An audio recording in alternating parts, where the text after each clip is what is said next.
Welcome to the Kingdom Influencers Podcast, where our mission is to get more Jesus online.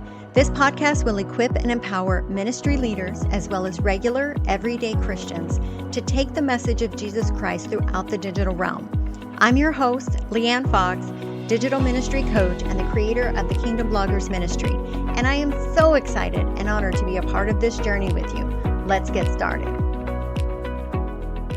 Welcome, Kingdom friends. Thank you for joining us for the 6th episode of the Kingdom Influencers Podcast. So today we're going to be talking about how to do all the things. One of the questions I get asked all the time is, Leanne, how on earth do you do all the stuff that you're doing? You have 3 websites, you have a YouTube channel, you have all your courses, your Facebook group. I see you on social media, and now you have a podcast. And I always see you sharing personal things in your life, such as your garden and your chickens, and how you're not even at work on Tuesday and Wednesdays because you're at your church and all the things. So I figured I would kind of take this opportunity to share with you the strategy that I use to be able to do those things. I do want to start off by saying I am not Superwoman, and you should not necessarily strive to achieve all that I have been able to achieve at this point, because maybe that's not the plan God has for you. But if you use the strategies I'm going to share with you, you will be able to grow an effective and fruitful ministry, whatever that looks like. Before we dive into the 7 things, and before I share today's verse with you, I want to mention one thing. And I'm going to do another episode on this topic, but I want to mention it first because all the 7 things come back to this. There are so many things that you can do as a Christian influencer, so many places that you could fit in this kind of environment. Of course, blogging is the most common, and that's how most people actually come to me or how they get started. But blogging is not the only thing. If you're good on video or speaking in front of people, I should say, then maybe YouTube is where you should kind of get started. Maybe you just have this really creative visual arts knack. So in that case, creating digital product, prayer journals and Bible study worksheets and things like that, maybe that's your place. Maybe you don't want to be on video, but you're still a good speaker. Well, then podcasting might be your thing. So when you feel this calling into digital discipleship, don't just be like, okay, God, I'm going to go start a blog, just because blogging is the most common thing that we think of, but it's not the only thing. And one thing I've learned over the years of all the students that I've had in my classes, fast forward a year or 2 after they've left, I have had several of them who really struggled in the blogging area because that just isn't where God wanted them. And they found their groove in, say, podcasting, or maybe they just really did well with the creating printables and digital product. It's really important that you meditate on this, talk to God, have him clarify where exactly he wants you to be fruitful. Maybe it's not blog. Okay, so today's verse is actually not a single verse. I like to reference the book of Genesis, the very book 1. In the beginning, God created the heavens and the earth. And then I'm not going to read through the whole thing because I want to keep this podcast under 30 minutes, right? But we know the story. He created, the heavens and the earth. That he created, he separated the water from the land and added the plants and vegetation, and then the animals, and the humans were last. And so there's a very important thing to take away from that verse, and that is the foundation that my ministry is built upon, and that I encourage anyone who is trying to dive into digital discipleship, digital ministry, whatever you want to call it. There is a certain order that you need to do things so that they work. Now, God is God, and so of course he could have done them in any order and everything would have still worked out okay, but we're not God, right? He gives us a very good example of creating a process that builds upon the one before it.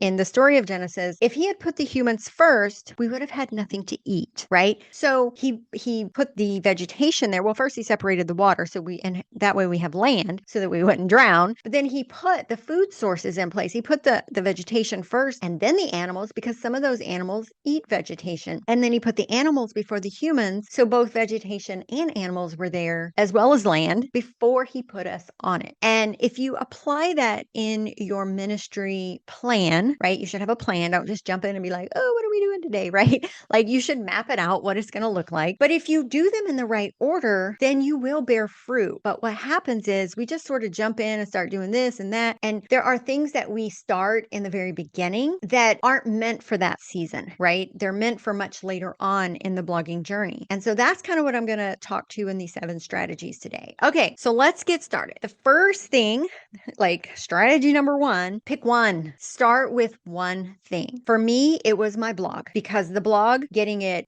getting that organic traffic and not focusing on anything else enabled me to achieve very high traffic within the first year. I think the first year it was like 25,000 monthly sessions. Like, it was crazy, but I wasn't building an email list. I wasn't worried about social media. I wasn't doing any of the other things, because here's a little secret that apparently, I guess it is a secret. Each thing, whether it's a blog, whether it's building a subscriber list, really building a following on social media, whatever the thing is, foundation, each one of them needs its own plan. And the plan for one doesn't work for others.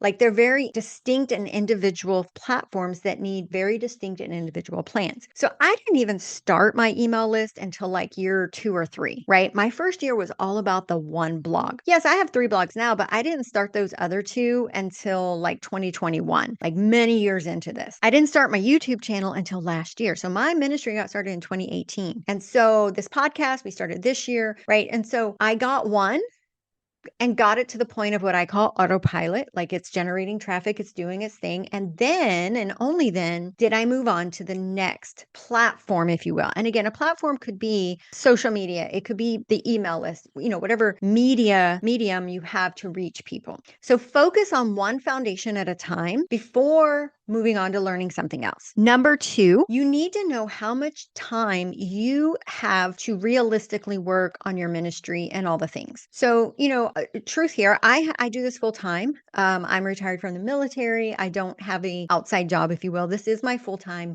job. So I make my own hours. But in the beginning, the very first year, I set very clear hours for myself. I didn't want to be that, leave the 9 to 5, 40-hour week so I could work 80. No, I have stuff I like to do when I'm not working, and I like to do those more than I do working. So, but for many of you, you may have daytime jobs, or maybe you have small children, maybe you homeschool them. Whatever the case, you need to know how much time you realistically have to be effective in working on the things that need to be done. If that is only 3 hours a week in total, then it's only 3 hours a week. And so when you're mapping out all the goals and things you're going to accomplish, you have to be mindful of that time constraint. What time I have isn't what you have. So you will never be able to do what I'm doing in those same hours, right? Does that make sense? So before you can plan or anything, know how much time you have so that you can create effective strategies within that time period. Which leads me to number 3, setting goals and kind of sticking to them. You have to know what your goals are. You can't come in here and just be like, oh, I'm going to do a blog and this and that. Like, what's the end goal? Okay.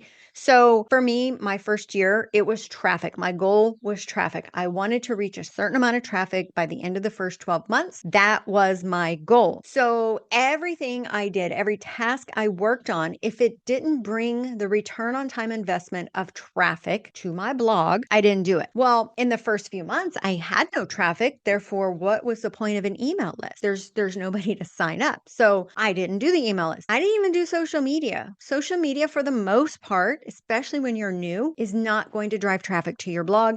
It actually takes time away from you. The more time you spend on social media, the less time you're writing more content. The content's what's bringing people to your site. So you have to have very clear SMART goals, y'all. We all know about SMART goals. Write them down. Make sure they are attainable and actionable. But any task you do, so this is number 4, focus on goal-oriented tasks. So you got to know your goals. Then when you set about, like laying out what am I going to do in those few hours, like how much time you have, right? Number 2. So in that time that I have, what tasks am I going to do that will directly impact my goal, bring me closer to my goal? Like I said, I have ADHD, so I easily get distracted and on rabbit trails and things like that. And, it was a struggle at first, I'm not going to lie, but I eventually got more mindful and had more discipline to like create my weekly to-do list, if you will, of like the things I'm going to get done this week. Those to-do lists need to be specific. Or say, I'm going to write a blog post. Okay, no, I'm going to write a blog post, get the SEO, be very specific, but focus on tasks that matter. You know what didn't matter to me? Sending out emails to like random subscribers, because I wouldn't even, they're not even clicking the links back to my site if I was doing that. And it didn't happen to me because I didn't have the email list, but I've had other bloggers who've told me like, yeah, I have like 12 people on my list. And so I spend about an hour mapping out the email that I'm going to send to them, but I only get about a 10% open rate.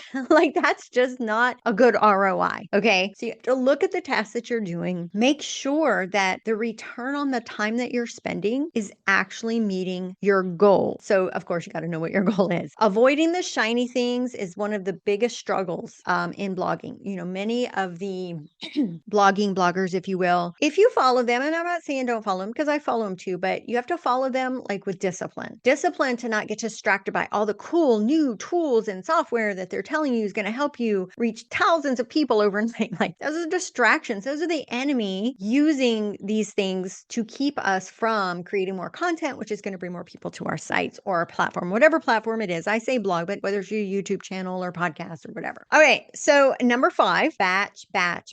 As your ministry grows, learn to batch out content, even if you're just in the beginning, getting a blog post out. So of course you should know how to write blog posts correctly. You should understand SEO and all that stuff, but that's not what we're talking about today. But if you can master the process of batching out your outline, get all your outlines for the month done in one sitting, then maybe batch out the blog content if you can, right? Like once you understand how to write blog content properly, you shouldn't be spending hours and hours and hours on a single blog post. Like if you're doing that, by the way, you're doing it wrong. Okay. And you might want to check out one of my free courses about SEO. But the graphics that go in your site, things like that. Now, once you grow and start adding like say social media or the emails. So for me, I have all the things now. So what that looks like for me at this level, I do podcast episodes. I record them on Monday. I might record 2 or 3 in one Monday morning. It depends for me on what time my adult son, he works night, what time he comes down, because once he's down, it's too noisy. So, but I do them all on Monday and then I'll edit them later, but they're recorded, right? Because I know I only have that little pocket of time. I edit the blog content. So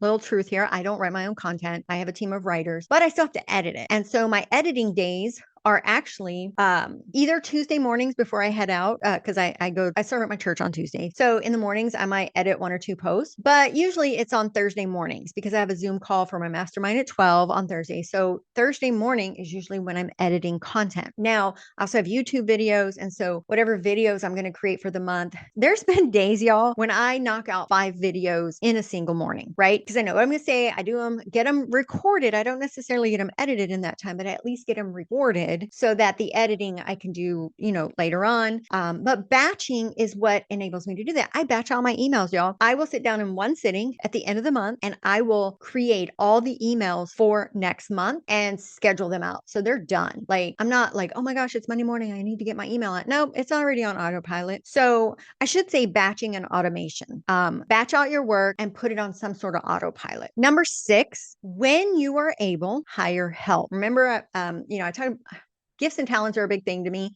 Like I know what my gift is, but I also know what my gifts are not. And so instead of me trying to spend time learning and doing something, I would rather find somebody else who has that gift and pay them to do it so that I can focus on what I'm called to do. Now, I totally understand in the very beginning, you don't have that extra money, and that's fine. I'm not saying to do it from day one, but if you can, yes. I actually have some past students from my boot camp who were like, I am serious about this. I have a mission. I'm going to grow my ministry. And they set aside a budget to pay for a certain amount of blog posts every month. Also get guest posting. That's a good way as well. You have to be kind of careful with the guest posting and have very strict guidelines and processes for that. But as my ministry grew to where I have all these other things, I pay for all of my blog content now. I pay for printables to be created. Even though I love creating them, I love it too much. And so I'll get lost in Canva and never come out. And so I know this about myself and I discipline. So I will pay other people to create the printables that I will use for one of my websites. There's